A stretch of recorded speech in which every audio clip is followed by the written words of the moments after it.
Relationnellement Vôtre, un podcast pour votre épanouissement relationnel qui tient compte de vos dimensions physiques, psychologiques et spirituelles. Hello, on se retrouve pour l'épisode 28 de Relationnellement Vôtre. Si vous avez suivi la série d'épisodes sur les faux amis, vous avez probablement remarqué qu'il y a un facteur commun à la surprotection, la tolérance excessive ou l'absence de limites, l'évitement du conflit et la suradaptation. Selon vous, quel est ce facteur qui amène à basculer dans l'excès ou l'évitement ?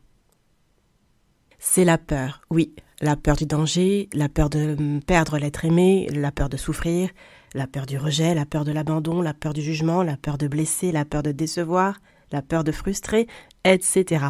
La liste peut vraiment être longue. D'ailleurs, le thérapeute Angelo Follet a écrit un livre super intéressant intitulé « Les 21 peurs qui empêchent d'aimer ». J'aimerais en développer quelques-unes durant les prochaines semaines. Vous est-il déjà arrivé de faire la connaissance d'une belle personne sur le chemin de la vie, d'avoir envie de continuer à avancer en bonne compagnie, et d'un coup, il y a comme un éboulement de rochers qui vous barre la route et vous empêche d'aller plus loin. Chaque rocher a comme une étiquette. Sur l'un, il est écrit « la peur d'aimer, d'être aimé ». Sur l'autre, il est écrit « la peur du rejet » ou « la peur de l'abandon ». Sur un autre se trouve la peur de l'engagement. Sur un autre encore se trouve la peur d'être seul. Et puis la peur de l'échec. Et un autre rocher portera la peur de la répétition. Quels sont les rochers qui vous empêchent d'avancer sur le chemin de votre épanouissement relationnel ? Quelle peur avez-vous besoin de vaincre pour vivre épanoui dans vos relations ? Dans l'épisode d'aujourd'hui, celle que j'aimerais aborder, c'est la peur d'aimer et d'être aimé. Juste une petite précision. La peur d'aimer peut être une réelle phobie, appelée la philophobie.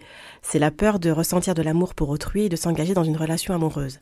Elle entraîne des troubles anxieux multiples que je ne détaillerai pas, car cet épisode portera plus sur la peur d'aimer dans sa forme non pathologique, donc celle qui n'est pas apparentée à une phobie au sens médical du terme. Nous verrons donc ensemble la manière dont la peur d'aimer se développe, comment elle affecte les relations, quelles étapes sont possibles pour vous aider à surmonter ou vaincre cette peur, et enfin quelques astuces si vous êtes en relation avec une personne qui a peur d'aimer. Commençons par voir la manière dont la peur d'aimer se développe. Cette peur naît bien souvent dès notre plus jeune âge et se confirme ou s'amplifie au fil de nos expériences relationnelles. De manière résumée et schématique, nous venons au monde avec deux besoins fondamentaux, le besoin d'attachement et le besoin de sécurité. L'attachement, c'est ce lien qui se tisse à travers l'amour, l'attention, les soins apportés au nouveau-né, à l'enfant par son environnement. En général, ce sont les parents, mais ça peut être toute autre personne qui prend soin de l'enfant.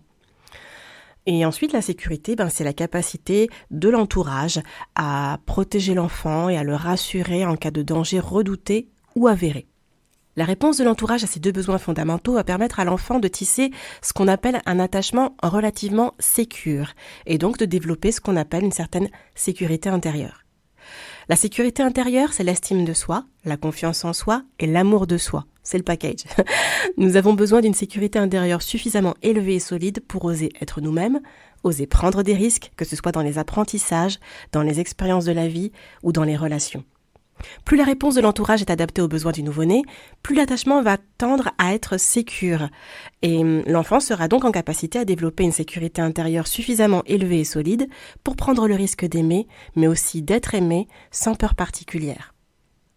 Plus la réponse de l'entourage est inadaptée, plus l'attachement est donc insécure et la peur d'aimer, d'être aimé, prennent place de manière inconsciente et parasitent les relations. C'est à partir du type d'attachement tissé, de la sécurité ou de l'insécurité intérieure acquise que nous allons construire nos modèles relationnels. Par exemple, si durant sa première année de vie, un enfant a un biberon ou est allaité quand il a faim, est consolé quand il a mal, est pris dans les bras, câliné quand il en a besoin, il va développer une sécurité intérieure suffisamment élevée et solide pour avoir confiance en lui et en l'autre. La relation est intégrée comme un lieu sûr, un environnement sans danger. Par contre, si durant sa première année de vie, un enfant pleure de faim et n'obtient pas de réponse dans un délai raisonnable, qu'il pleure parce qu'il a peur et qu'on lui crie dessus en lui disant « Arrête de pleurer !» sans pour autant y mettre les mots exacts que je vais vous citer, l'enfant va identifier la relation comme une source de stress, voire d'angoisse, et donc comme une situation à éviter ou à approcher avec prudence, tout en s'autorisant à fuir si besoin.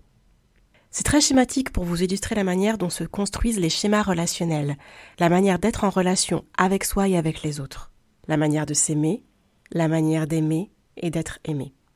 En grandissant, ces modèles relationnels sont testés au fil des relations rencontrées et ils vont donc être renforcés ou remis en question jusqu'à l'âge adulte. La manière dont l'entourage interagit avec l'enfant sera assimilée à de l'amour. Donc un enfant à qui vous accordez toute votre attention, pour lequel vous vous arrêtez tout et à qui vous donnez l'impression d'être le centre du monde, va grandir en entretenant l'idée que l'aimer, c'est faire de lui le centre de votre monde. Il va en faire un modèle relationnel et va donc attendre de ses relations qu'elles en fassent autant. Il est aussi possible qu'il développe le fonctionnement de se dire que, pour aimer, il faut que je fasse de l'autre le centre de mon monde et donc que je fasse tout tourner autour de l'être aimé. À l'inverse, un enfant qui aura subi des interactions froides, dures, voire violentes avec son entourage, pourra associer l'amour à la froideur, à la dureté et à la violence. Pas de compliments, pas de gestes tendres, ni de cadeaux, sa manière d'aimer sera dans la critique, la dévalorisation, les cris et les gestes violents. Dans les deux exemples cités, c'est une fois adolescent ou même adulte que cette personne se rendra compte que ses relations ne fonctionnent pas. La relation est vécue comme douloureuse, peu épanouissante, trop difficile à construire et à entretenir. La conclusion tirée sera qu'aimer fait souffrir et qu'il est donc préférable de l'éviter. Ce sont nos modèles relationnels déformés par l'attachement insécure qui rendent les relations si douloureuses en voyant l'amour comme un objet qu'on a peur de perdre, une source de souffrance, une privation de liberté, voir l'amour comme le fait de se sacrifier, de ressentir un manque, un abandon, ou le fait d'être dépendant, etc. C'est le fait d'avoir mal appris à aimer qui est si douloureux quand on y repense. Si vous posez la question à des personnes dont le type d'attachement est sécure, des personnes qui ont donc des modèles relationnels où la relation est perçue comme un lieu sûr, elles vous diront que la relation n'a rien de parfait, c'est vrai. Elle a son lot de grisailles, de pluie et même de tempêtes. C'est juste que ces personnes considèrent la relation avec moins d'insécurité et donc gèrent les problèmes avec assurance et acceptation, sans peur qu'il n'y ait plus d'amour ni que la relation s'arrête. La peur d'aimer peut aussi venir de traumatismes, de blessures qui surviennent au cours de la vie. Ça peut être le divorce de vos parents quand vous étiez enfant, le décès d'un être cher, une rupture amoureuse, une trahison amicale, des relations abusives, destructrices, une succession ou une répétition de blessures. Vous vous demandez peut-être comment la peur d'aimer affecte vos relations. Eh bien, la peur d'aimer peut entraîner un éventail de réactions bien souvent inconscientes dont l'objectif commun est d'éviter de souffrir. Ces différentes réactions sont l'évitement, le sabotage et l'ambivalence. L'évitement, c'est le fait de mettre à distance toute potentielle relation, de ne pas s'y investir ou se montrer inaccessible. C'est le cas de personnes qui sont convaincues qu'aimer fait souffrir et que donc il est préférable de ne pas aimer ni se laisser aimer. Elles vont donc mettre à distance toute personne tentant de devenir leur amie ou plus si affinité. Par exemple, un homme et une femme discutent sans arrière-pensée. Au fur et à mesure de l'échange, le courant passe bien, du coup, en fin de discussion, l'un des deux aimerait bien revoir l'autre et propose donc d'échanger les numéros de téléphone.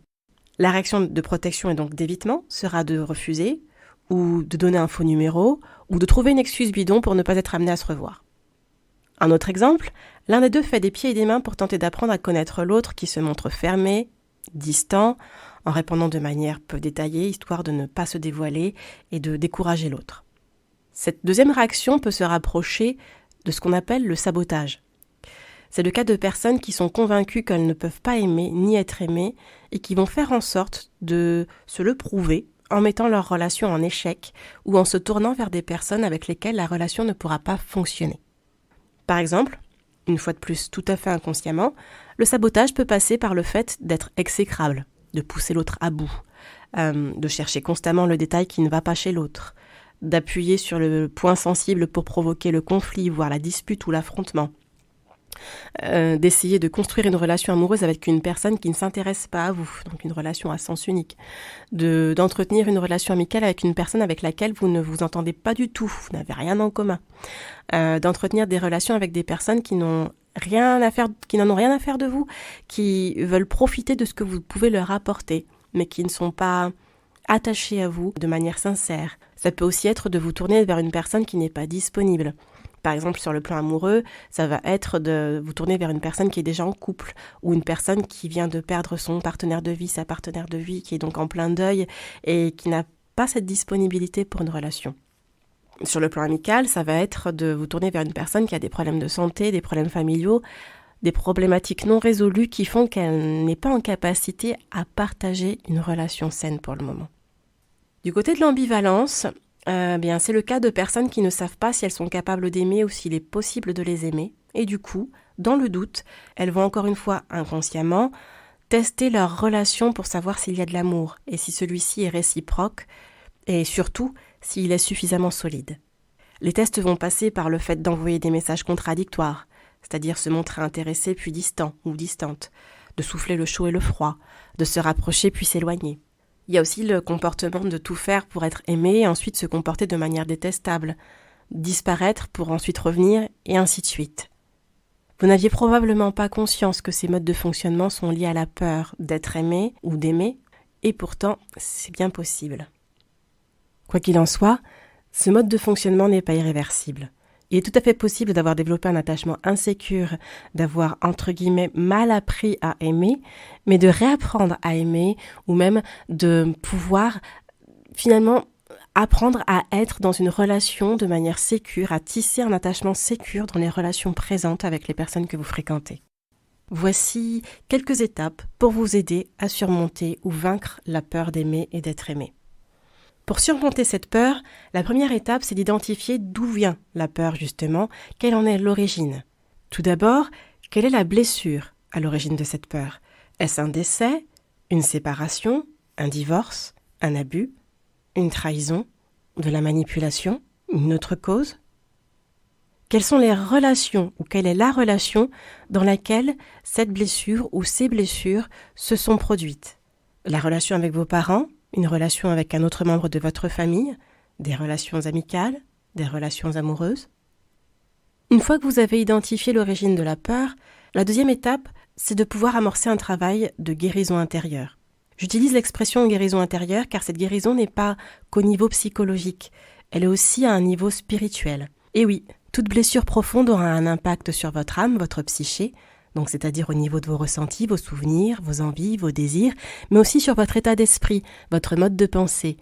Et les deux ont besoin de guérison pour que votre être entier, esprit, âme et corps, accepte d'être à nouveau en relation et prenne le risque d'aimer tout en étant aimé. D'ailleurs, je me permets une parenthèse.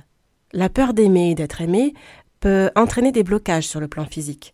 Le refus d'être approché, le refus d'être touché, le refus de toute intimité sexuelle. Surmonter la peur demande de pouvoir trouver ou retrouver une confiance en soi. Ça implique donc de trouver ou retrouver la sécurité intérieure nécessaire pour se laisser prendre dans les bras, se laisser embrasser et désirer. Je referme la parenthèse. Le travail de guérison sur le plan psychologique peut bien sûr se faire avec l'aide d'un professionnel du domaine. D'ailleurs, si vous souhaitez en avoir les coordonnées, il vous suffit d'envoyer un message à Relationnellement Vôtre sur le site www.relationnellementvôtre.fr ou directement par mail à relationnellementvôtre@gmail.com. À travers cette prise en charge, ce travail sur vous avec l'aide d'un professionnel, vous pourrez mieux comprendre comment vous fonctionnez, l'origine de ce mode de fonctionnement et vous pourrez d'autant mieux soigner les blessures qui en ont découlé. Vous pourrez aussi apprendre ou réapprendre à vous aimer. Vous pourrez redéfinir ce qu'est l'amour pour ensuite accepter de le partager sans toxicité. Parallèlement au travail que vous faites sur le plan psychologique, vous pouvez travailler à votre guérison sur le plan spirituel. C'est le fait de pouvoir vous libérer de l'état d'esprit de la peur. Plus qu'une émotion ou un sentiment, la peur d'aimer est aussi basée sur des fausses croyances et donc un mode de pensée qu'il est nécessaire de revoir.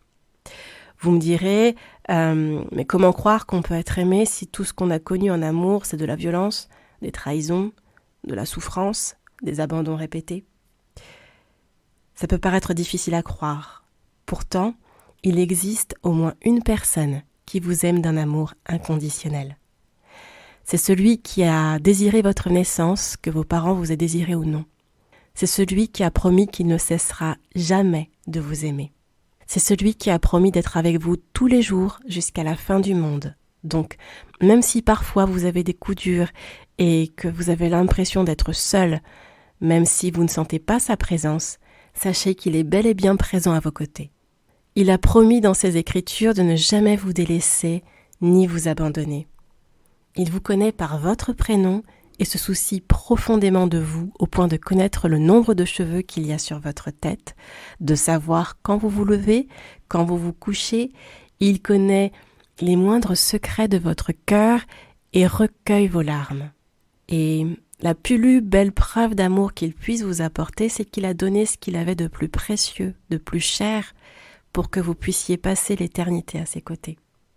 Vous avez probablement deviné de qui je veux parler. Oui, c'est le Père de l'humanité.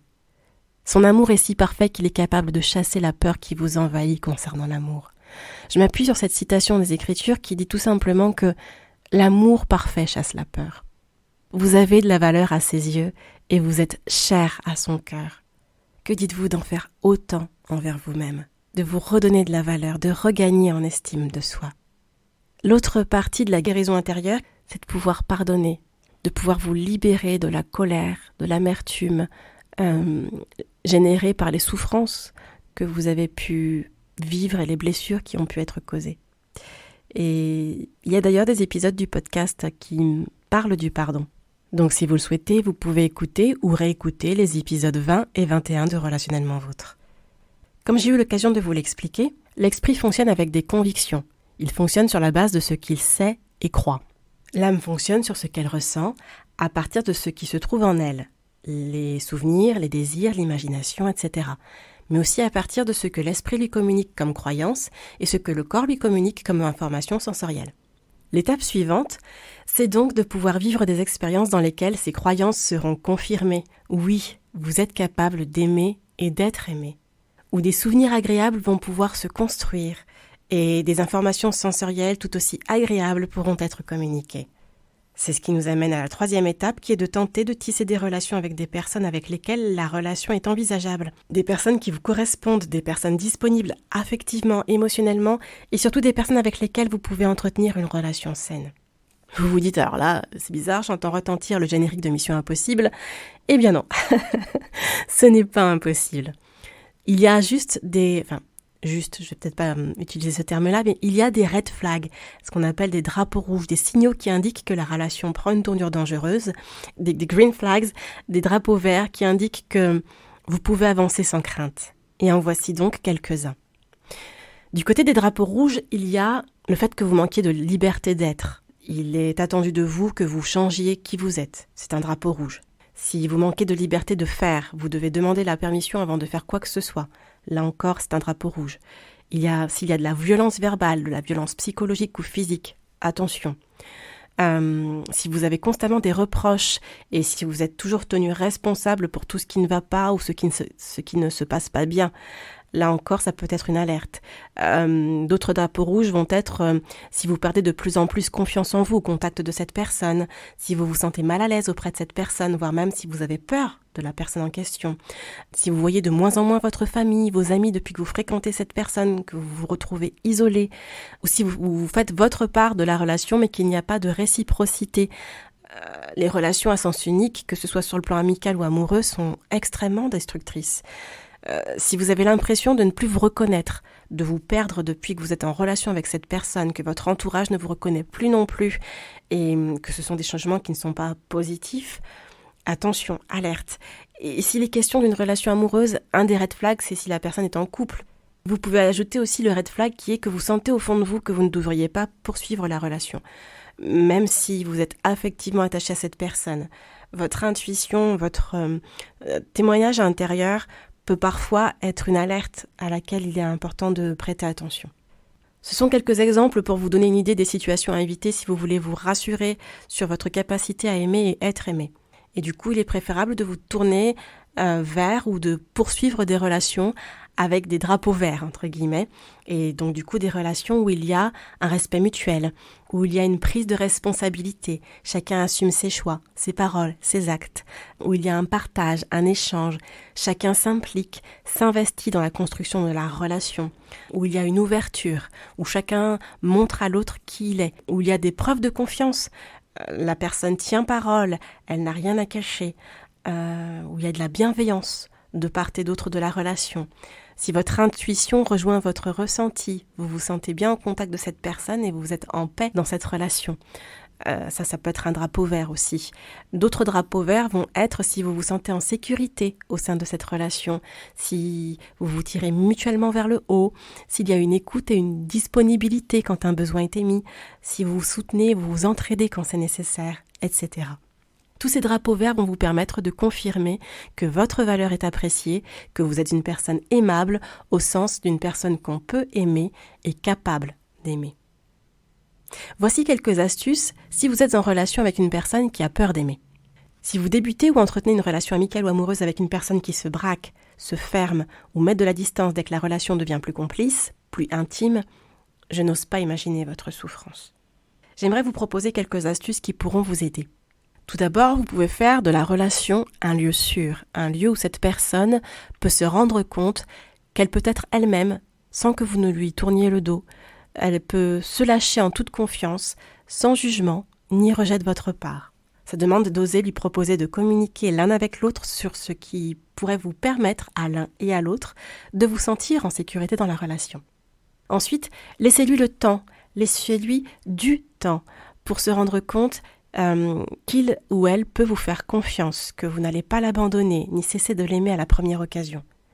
Lui laisser du temps pour se rendre compte que votre amitié ou que votre relation de couple est unique et que ce que vous partagez est précieux.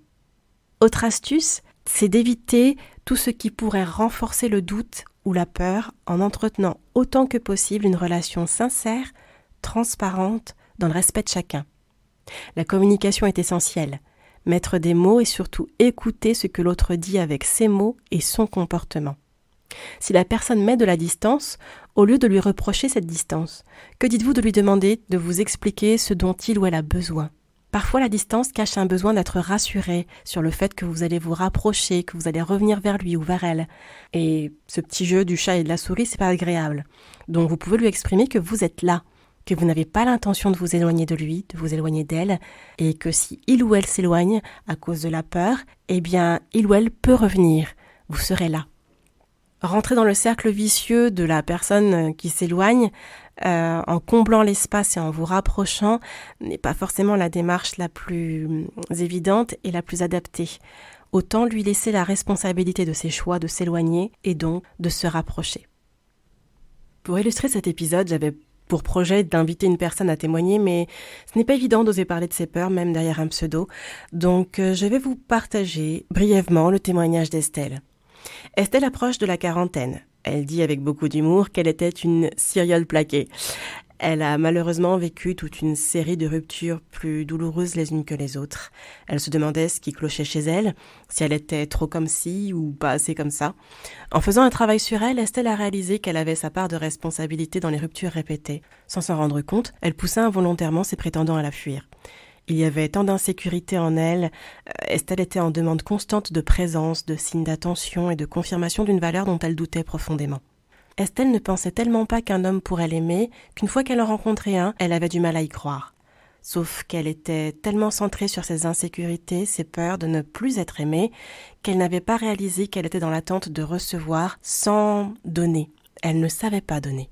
Estelle avait peur de s'ouvrir à l'autre, d'exprimer ses ressentis, de donner de l'affection, de l'amour, car une partie d'elle était convaincue que de toute façon, la relation ne durerait pas. C'est en faisant un travail sur elle qu'Estelle a pu ouvrir les yeux sur son mode de fonctionnement. Elle a décidé de muscler son autonomie affective comme on musclerait son corps, avec volonté et discipline. Elle a choisi de ne plus se tourner vers un nouveau partenaire pansement, mais d'apprendre à s'aimer. Elle a réfléchi à ce qu'elle aime faire, aux gens qu'elle aime fréquenter. Elle s'est littéralement fait un programme de bien-être en solo. Elle a tenu comme ça pendant pratiquement 1 an, telle une cure de désintox, comme elle dit. Elle était en sevrage. Elle a pris plaisir à prendre soin d'elle, à apprendre à se connaître, à s'apprécier. Puis elle a rencontré un homme formidable qu'elle fréquente depuis 2 ans, sans l'étouffer ni saboter la relation. Elle a su trouver un équilibre entre amour de soi et amour de l'autre. La peur tente parfois de faire son comeback, mais Estelle en parle librement et pose les actes nécessaires pour ramener de la sécurité sans laisser la peur s'installer. Voici 3 leçons que ce témoignage nous enseigne ou nous rappelle. La première leçon, c'est que la peur d'aimer est si inconsciente qu'on peut se poser 1001 questions sur le pourquoi de nos soucis relationnels sans voir que la réponse est sous nos yeux. Avant de chercher ce que vous pourriez améliorer dans votre manière d'être ou de faire, que dites-vous de vous demander ce qui fait que vous fonctionnez ainsi ? Estelle était convaincue de ne pas être assez bien. alors qu'en fait, c'est la peur qui était à l'origine de son mode de fonctionnement. Elle n'avait donc pas besoin d'être mieux, elle avait besoin de se libérer de cette peur. La deuxième leçon, c'est qu'il est nécessaire de s'aimer avant de pouvoir aimer les autres. Estelle n'avait tellement pas conscience de sa valeur qu'elle ne savait pas s'aimer. Elle était donc centrée sur son besoin d'être aimée, ce qui ne lui permettait pas d'être disponible pour donner de l'amour à ses relations. Une fois qu'elle a pu rétablir un certain équilibre, elle a pu construire une relation durable. La troisième leçon, c'est que vaincre la peur d'aimer ne signifie pas que vous en serez débarrassé pour le reste de votre vie. La peur reste une émotion qui peut refaire surface. Toutefois, votre état d'esprit, votre mode de pensée et donc votre réaction ne seront plus les mêmes face à la peur d'aimer. Après avoir vaincu sa peur, Estelle a appris à la gérer de manière à ne pas la laisser s'installer. Voilà, on arrive à la fin de cet épisode 28 de Relationnellement Vôtre. Si vous avez des questions ou si vous voulez partager un témoignage concernant la peur d'aimer, d'être aimé, vous pouvez envoyer un message à Relationnellement Vôtre, comme indiqué précédemment dans l'épisode, soit directement sur le site ou à l'adresse email proposée. Vous recevrez une réponse dans les meilleurs délais et le témoignage sera partagé sur le compte Instagram en préservant votre anonymat. Comme vous avez pu le réentendre dans cet épisode, la peur peut être une entrave majeure à votre épanouissement. Donc votre mission, si vous l'acceptez, est de faire en sorte de la surmonter. Après tout, comme l'a si bien dit Nelson Mandela, le courage n'est pas l'absence de peur, mais la capacité de vaincre ce qui fait peur. Donc on se retrouve la semaine prochaine pour continuer sur cette lancée avec la peur de l'inconnu. Et d'ici là, prenez bien soin de vous. Relationnellement Vôtre.